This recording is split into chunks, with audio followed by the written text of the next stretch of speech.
ఈరోజు నయాగరా సిరీస్లో part 3 day view of Niagara Falls Canada side చూద్దాం. ఫైనల్ డే అయిన సండే మార్నింగ్ 5:30కి లేచి ఫ్రెష్ అయ్యి 6:30 కల్లా ఫాల్స్ కి రీచ్ అవ్వాలని డిసైడ్ అయ్యాం. సన్ రైజ్ షాట్ కోసం అండ్ విజిటర్స్ కూడా ఎక్కువగా ఉండరు కాబట్టి ఫ్రీగా ప్రశాంతంగా గుడ్ టైం స్పెండ్ చేద్దాం కదా అని అలా ప్లాన్ చేసుకున్నాం. హోటల్ టు ఫాల్స్ వాకబుల్ డిస్టెన్సే కాబట్టి కాలినడకను బయలుదేరాం.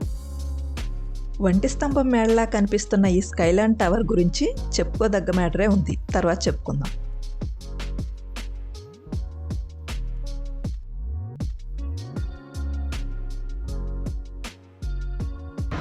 ఎగ్జాక్ట్ 6:30కే రీచ్ అయ్యాం. అమెరికన్ ఫాల్స్ వైపే ఈ అందమైన సూర్యోదయం అయింది. నయాగరా ఫాల్స్ అంటే 3 జలపాతాల మొత్తానికి ఉన్న సామూహిక నామం. అమెరికాలోని న్యూయార్క్, కెనడాలోని ఒంటారియో రాష్ట్రాల సరిహద్దుల మధ్య అటూ ఇటూ ఉన్న జలపాతం ఇది. American Falls, Bridal Veil Falls and Horseshoe Falls, ఈ మూడింటిని కలిపి నయాగరా ఫాల్స్ అనే ఏకైక నామంతో పిలుస్తాం. ఇప్పుడు మనం చూస్తున్న వ్యూ అమెరికన్ ఫాల్స్. దానిలో 2 భాగాలుగా ఉంది. ఆ పెద్దగా ఉన్న ఫాల్స్ పేరు అమెరికన్ ఫాల్స్, దానికి స్పెషల్గా ఏం నేమ్ లేదు. అండ్ మధ్యలో కొంచెం గ్యాప్ వచ్చిన తర్వాత చిన్నగా ఉన్న ఫాల్స్ పేరు బ్రైడల్ వేల్ ఫాల్స్. పెళ్లి ముసుగులా కనిపిస్తుంది కాబట్టి దానికి ఆ పేరు పెట్టారు. నాకైతే ఏ ముసుగు కనపడలేదు ఎంత చూసినా. మేబీ ఒకప్పుడు ఉండేదేమో. కాలక్రమేణా దీనిలో చాలా మార్పులు వచ్చాయి అప్పటి నుంచి ఇప్పటికి. దీనిలో సహజ భూ ఓచిపోత వలన ఈ సరిహద్దులు తరచూ వివాదాస్పదంగా మారుతూ ఉంటాయి. ఈ కారణాల వల్ల ముసుగేమన్నా మాయమై ఉండొచ్చు. నైట్ వ్యూలో మేము తడిచామని చెప్పింది ఇక్కడే. ఇప్పుడు గాలి ఇటువైపు లేదు కాబట్టి తుంపర్లు లేవు. అందుకే ఈ రోడ్డు ఎప్పుడు తడితడిగా వర్షం పడ్డట్టు లేదా వర్షం పడి అప్పుడే వెలిసినట్టు ఉంటుంది. ఇక్కడ కనిపించేదే ఇల్యూమినేషన్ టవర్. లాస్ట్ వీడియోలో చెప్పుకున్నాం కదా ఇల్యూమినేషన్ టవర్ గురించి. ఇక్కడ నుంచే ఈ ఫాల్స్ అన్నిటికీ లైట్స్ పడుతూ ఉంటాయి. ఇంకా ఈ కనిపించే ఫాల్స్ పేరు ది హార్షూ ఫాల్స్, అంటే గుర్రపునాడ ఆకారంలో ఉండే ఫాల్స్. ఇది నిజంగా అలానే ఉంది చూడటానికి. ఇది కెనడా ప్రాంతంలో ఉంది. ఈ కరెక్ట్ గుర్రపునాడ షేప్ అమెరికా ల్యాండ్ మీద నుంచి తలక్రిందులు తపస్సు చేసినా కనబడదు. ఇది కెనడా గడ్డ మీద నుంచి మాత్రమే క్లియర్గా కనిపిస్తుంది. ఈ ఫాల్స్ వ్యూ కోసం అమెరికా వాళ్ళ అగచాట్లేంటో అటువైపు వెళ్ళినప్పుడు చూపిస్తాను. మేము ఇంత ఎర్లీ మార్నింగే రావటం వల్ల విజిటర్స్ ఎవరు కనిపించట్లేదు, కానీ ప్రతి సంవత్సరం 1,50,00,000కు పైగా టూరిస్టులు వస్తారంట ఇక్కడికి. 12,000 సంవత్సరాల క్రితం ఈ నయాగరా న్యాచురల్గా ఎలా తయారైందో ఒకసారి చూద్దాం. నార్త్ అమెరికా యొక్క నార్త్ భాగం అనేది ఒక గ్లేషియర్తో మొత్తం కవర్ అయి ఉండేది. ఆ గ్లేషియర్ అప్రాక్సిమేట్గా 1.5 కిలోమీటర్ వరకు విస్తరించి ఉండేది. అండ్ అదంతా థిక్ ఐస్గా కవర్ అయి ఉండేది. అదే స్లోగా లేక్గా ఫామ్ అయిపోయింది. ఈ లేక్ నుంచి స్లోగా వాటర్ కొన్ని పాయలుగా చీలి ప్రవహిస్తూ నయాగరా రివర్గా రూపొందింది. ఆ లేక్స్ అన్నీ కూడా ఒక క్యాస్కేడ్లా ఫామ్ అయ్యి అప్పట్లో అలా న్యాచురల్గా ఈ ఫాల్స్ ఫామ్ అయ్యాయి. ఈ కెనడా వైపు నుంచి ఇంత క్లోజ్గా కంప్లీట్ వ్యూ చూడొచ్చు. ఇంకా 24/7 ఇంతే అలుపెరిగిన ప్రయాణం. ఇలా ఫ్లో అవుతూ ఉంటే కింద బండరాలు కరిగిపోవా అంటే దీని ఫోర్స్కి రాక్స్ అరిగి రాతి పౌడర్ని ఫాల్స్లోకి చేరుస్తుంది. దీనివల్ల సంవత్సరానికి 1 అడుగు కూడుతుందంట. రానున్న 50,000 ఇయర్స్లో నయాగరా ఉనికి ఉండకపోవచ్చు అనేది సైంటిస్టుల ఆందోళన. ఇది ఇంత చలి ప్రదేశం కదా, ఈ నయాగరా ఫాల్స్ ఎప్పుడు ఫ్రీజ్ అవ్వలేదా అనేదే మీ క్వశ్చన్ అయితే దానికి ఆన్సర్ ఎస్. 1848లో నయాగరా ఫాల్స్ ఫ్రీజ్ అయ్యింది. అప్పటి నుంచి ఇప్పటి వరకు అవ్వలేదు. అప్పుడు నాలాంటి వాళ్ళు ఒక 20,000 పీపుల్ ఈ ఐస్ మీద వాక్ చేశారంట. ఈ Horseshoe Falls height 173 feets, width 2,600 feets. American Falls height 80 to 100 feets, width 1,060 feets. ఈ ఫాల్స్ నుంచి ఒక సెకండ్కి 2,20,000 ఘనపు అడుగుల జలం పడుతుందంట. మనకు అర్థమయ్యేలా చెప్పుకోవాలంటే 4 మెంబర్స్ ఉన్న ఒక ఫ్యామిలీ వారి జీవితకాలం 70 to 80 ఇయర్స్ అప్రాక్సిమేట్గా వేసుకుంటే వాడే నీళ్లు ఇక్కడ ఒక క్షణంలో ఫ్లో అవుతుంది. డే ప్రవాహం కంటే నైట్ ప్రవాహం 50% తక్కువగా ఉంటుంది. కొంపతీసి ఈ చుట్టుపక్కల వాళ్ళు ఎవరైనా బిందులతో మోసేస్తున్నారేమో అనుకుంటే అది కాదంట. విజిటర్స్ కోసం డే ఫ్లో పెంచి నైట్ ఫ్లోని తగ్గిస్తారంట. ఈ నయాగరా అందాలను చెక్కు చెదరకుండా సంరక్షించే విధంగా అమెరికా, కెనడాలు 1950లో ఒక ఒప్పందం మీద సంతకం చేశాయి. ఈ ఒప్పందాన్ని అంతర్జాతీయ నయాగరా కంట్రోల్ బోర్డు ద్వారా నిర్వహించబడుతుంది. శీతాకాలంలో power authority of New York, Ontario power జనరేషన్తో కలిసి పనిచేసి నయాగరా నది మీద మంచు గడ్డకట్టకుండా ఆపే ప్రయత్నాలు చేస్తారు. దీనివల్ల విద్యుత్ ఉత్పత్తి అంతరాయం కలగకుండా, సముద్ర తీర ఆస్తులు వరదల్లో మునగడం వంటి ఇబ్బందులు కలగకుండా నిరోధించబడుతుంది. వారి ఉమ్మడి ప్రయత్నాల వలన 8800 ఫీట్ దీర్ఘకాల హిమపాతం సమయంలో మంచు గడ్డకట్టుకుని దిగువ ప్రాంతంలోని విద్యుత్ కేంద్రాలకు నీటి సరఫరా ఆగకుండా కాపాడింది.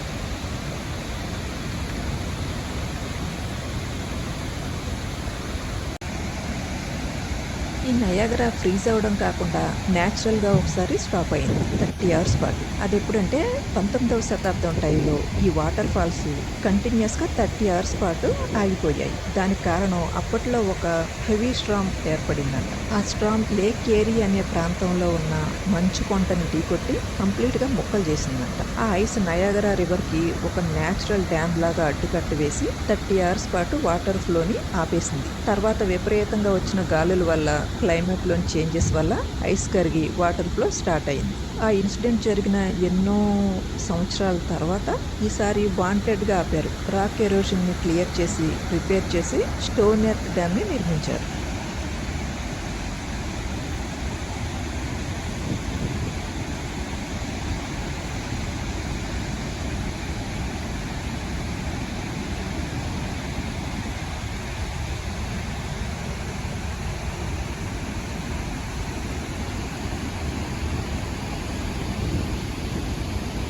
ఇలా అలుపెరగకుండా కిందకు పడిన ఈ వాటర్ ఫాల్స్ ప్రవహిస్తూ ఒంటారియో లేక్లో కలుస్తుంది. అది ఓ మాదిరి సముద్రంలా ఉంది. ఆఫ్రికన్ సఫారీకి వెళ్ళినప్పుడు చూశాను. ఆ లేక్ అలా ప్రవహించి పసిఫిక్ మహాసముద్రంలో కలుస్తుంది. నది అన్నాక సముద్రం చేరుకోవాల్సిందే. ఇది నేచర్లా.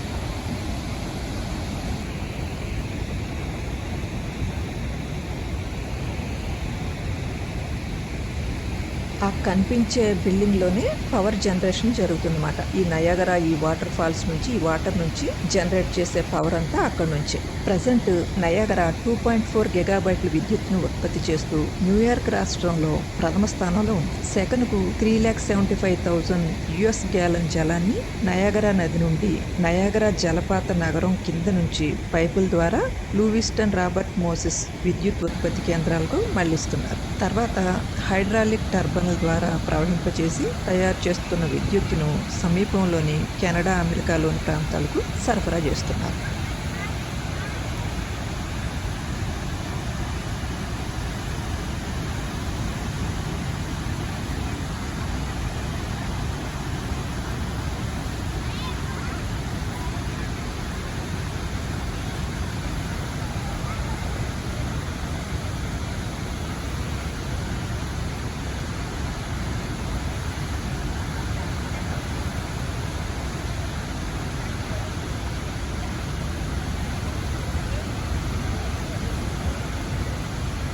Made of the Mist boats ఈ ఫాల్స్ పడే ప్లేస్ వరకు వస్తాయి. కరెక్ట్గా ఈ ప్లేస్ వరకు.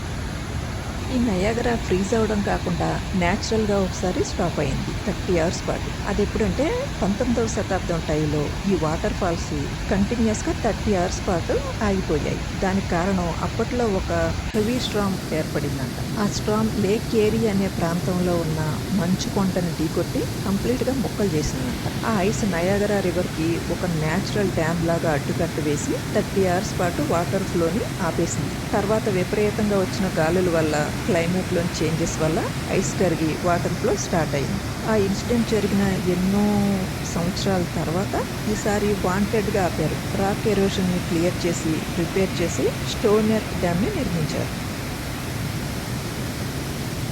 ఇంతకు పూర్వం చాలామంది ఈ నయాగరా జలపాతంలో ఎన్నో సాహస కృత్యాలు చేశారు. ఈ జలపాతం పైనుంచి కిందకు దూకేవారట. కొందరు స్వల్ప గాయాలతో బయటపడితే ఇంకొందరు మరణించారు. కొందరు పీపాలోంచి దూకేవారు, కొందరు రోప్ మీద నడిచారు. చార్లెస్ బోడిన్ అనే ఆయన ఇంకో మనిషిని ఎత్తుకుని నడిచారు. 1876లో ఇటలీకి చెందిన మరియా స్పెల్టర్ని అనే మహిళ రోప్ మీద 18 డేస్లో 4 టైమ్స్ నడిచి రికార్డు సృష్టించారు. అది కూడా కళ్ళకు గంతులు కట్టుకుని, కాళ్లకు పీచ్ బాస్కెట్లు పెట్టుకుని, పిడికిళ్ళు ఉపయోగించి ఇలా డిఫరెంట్గా విన్యాసాలు చేసి రికార్డు సృష్టించారు.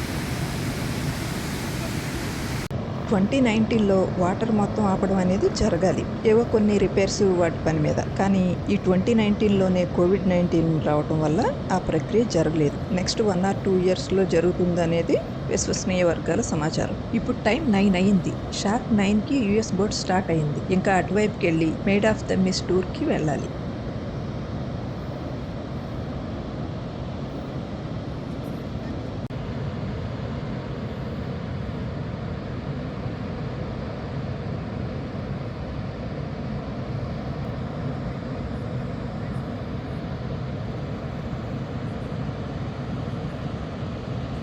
ఈ బైనాక్యులర్స్‌లో కాయిన్ వేసి వ్యూ చూడొచ్చు. ఇలా అయితే చాలా బెటర్‌గా పిక్చర్ కనిపిస్తుంది అండ్ చాలా దగ్గరగా కూడా కనిపిస్తుంది మనకి.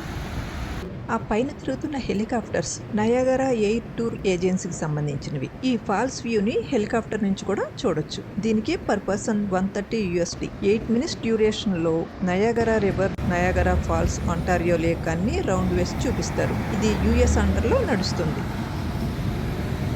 ఇందాక ఈ స్కైలాండ్ టవర్ గురించి చెప్పుకుందాం అనుకున్నాం కదా. ఈ స్కైలాండ్ టవర్ స్పెషాలిటీ ఏంటంటే ఇది స్ట్రీట్ నుంచి 520 ఫీట్స్, ఆ ఫాల్స్ దిగువ నుంచి 775 ఫీట్స్ హైట్లో ఉంది. దీని పైకప్పు రాగితో నిర్మించబడింది. అంటారియోలోని సిఎన్ టవర్స్ నిర్మించడానికి యూజ్ చేసిన టెక్నాలజీనే దీనికి కూడా వాడారు. టవర్ బయట 3 మౌంటెడ్ ఎల్లో బగ్ ఎలివేటర్లు ఉంటాయి. ఇవి కెనడాలోని ఫస్ట్ ఎలివేటర్స్. ఇవి 52 సెకండ్స్లోనే ప్రయాణికుల్ని టవర్ పైకి తీసుకెళ్లగలదు. టవర్ పైభాగంలో 2 రెస్టారెంట్లు ఉన్నాయి. ఒకటి రివాల్వింగ్ డైనింగ్ రూము, దానిపైన summit suite buffet. Revolving dining room లో 276 మెంబర్స్ కూర్చోవచ్చు. ఇది 3 హార్స్ పవర్ 2.2 కిలోవాట్స్ మోటార్ ద్వారా నడిచే వృత్తాకార రైలుపై విశ్రాంతి తీసుకోవడం ద్వారా ఎవ్రీ 1 hour కి తిరుగుతూ ఉంటుంది. కన్వెన్షన్ హాల్ టైప్ లో టవర్ పైన అబ్జర్వేషన్ డెక్ కూడా ఉంది. ఇంతకీ ఇంత టెక్నాలజీ, ఒంటి స్తంభం మేడ లాంటి కట్టడం, పైకి ఎక్కడం, గంటకోసారి తిరగటం, దిగటం, ఇన్ని పాటలు ఎందుకు అంటే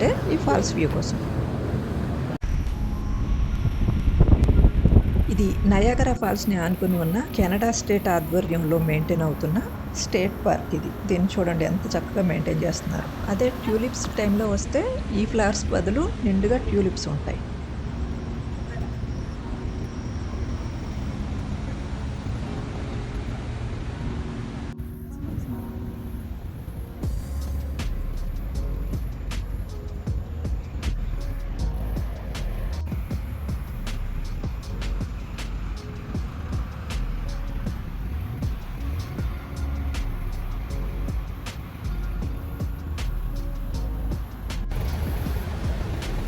ఫైనల్గా చెప్పేది ఒకటే, ఆ ప్రవాహానికి ఎలా అలుపుండదో అలాగే మనకు కూడా ఎంతసేపు చూసినా, ఎన్నిసార్లు చూసినా అలుపుండదు, వేరే ఆలోచన ఉండదు. మెడిటేషన్ చేసినట్టే. ఈ నయాగరా విశేషాల వివరణ ఇంతటితో సమాప్తం. నమస్కారం.